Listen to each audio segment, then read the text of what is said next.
Arlen Vance had never intended to stay overnight on Nera 9. The planet was mostly a pit stop for cargo pilots, a blue-green orb whose forests shimmered with bioluminescent moss and whose nights dropped to sub-zero temperatures without warning. He'd only planned to refuel his shuttle and restock the hydroponic filters, maybe spend an hour or two staring at the twin moons from the observation ridge. Nera 9 was beautiful in a way that made you feel like you were standing in the quiet chapel of the universe.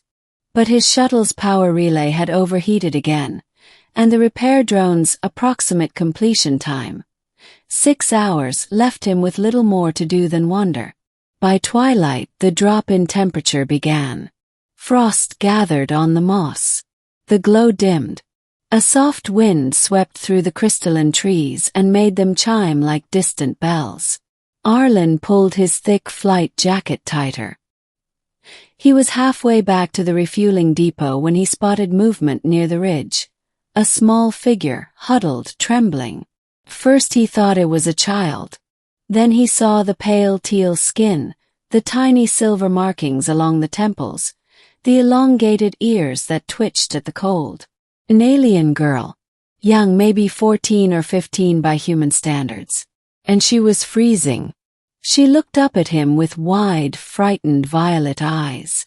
Her clothes were thin, torn, and not suited to Nera 9's night. When she tried to stand, her legs buckled. "Hey, easy." Arlen rushed to her and steadied her before she could collapse. "You're freezing out here." She said something in a soft, musical language he didn't recognize. The translator embedded in his wrist console flickered, beeped, and failed to identify it. But he understood the tremor in her voice. Fear. Cold. Arlen didn't think twice. He slid his jacket off and wrapped it around her. She flinched at first, startled, then relaxed into the warmth with a faint, grateful sigh. "It's okay," he murmured. "You'll warm up." She touched the jacket's collar as if it were something precious, then pressed her hand lightly to his chest, an alien gesture he could only interpret as thanks. "Let's get you somewhere safe," he said gently. He guided her to the depot's heated main hall. The workers were used to refugees showing up randomly from the outer settlements, so no one questioned him. They found her a blanket, gave her warm broth, and set up a resting cot. She was asleep within minutes, curled like a small forest creature seeking refuge.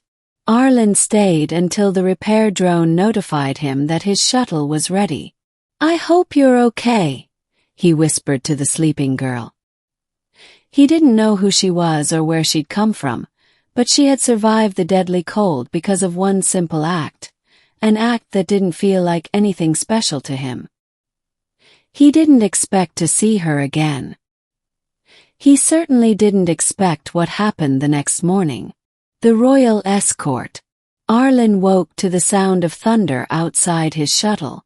Not atmospheric thunder, engines. Dozens of them.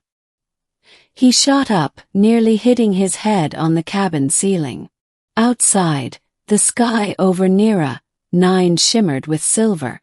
A fleet of elegant, crescent-shaped ships descended in perfect formation.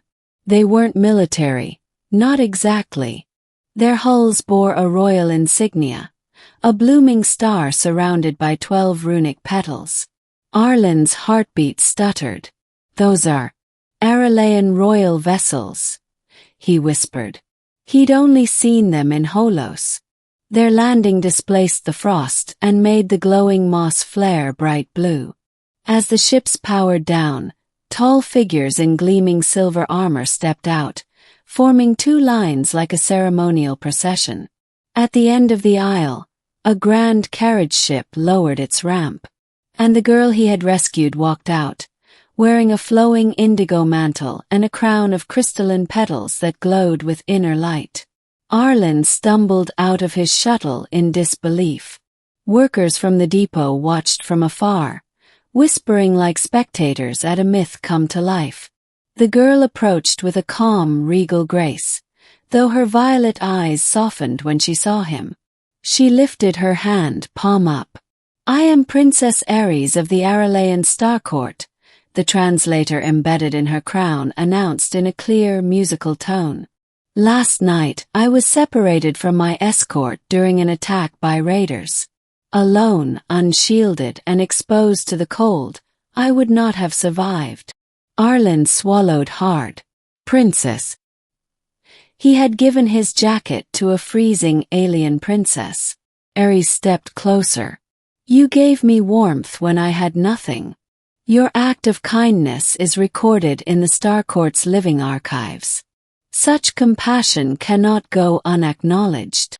The royal guards struck their staffs against the ground in unison. The sound reverberated like a cosmic drum. Arlen cleared his throat. I wasn't trying to make history. I just didn't want you to freeze." Ares smiled, a small, sincere expression that lit her delicate features. "Which is why it matters."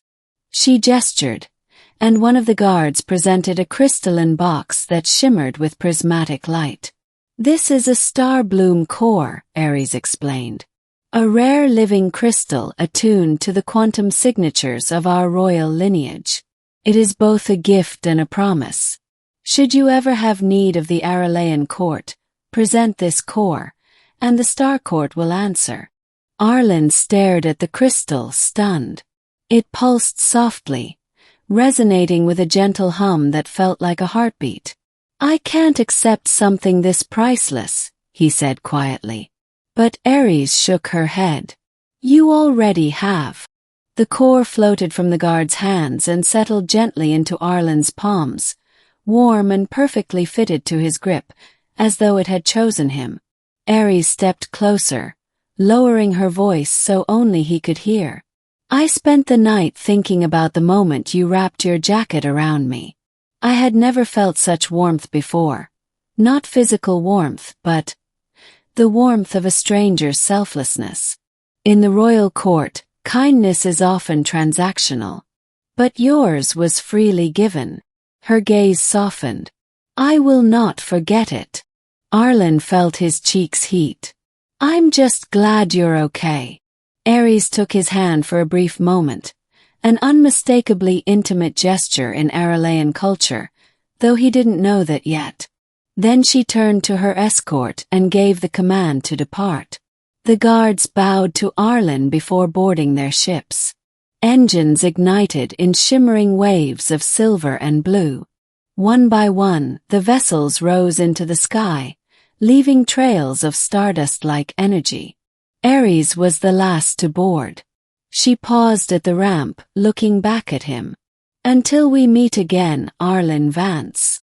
And then she was gone. The aftermath. When the sky finally cleared, Arlen stood alone with the star bloom core glowing in his hands. The depot workers swarmed him immediately. "Arlen, what did you do? Did you save a royal heir? Are you secretly some kind of hero?" Arlen laughed nervously.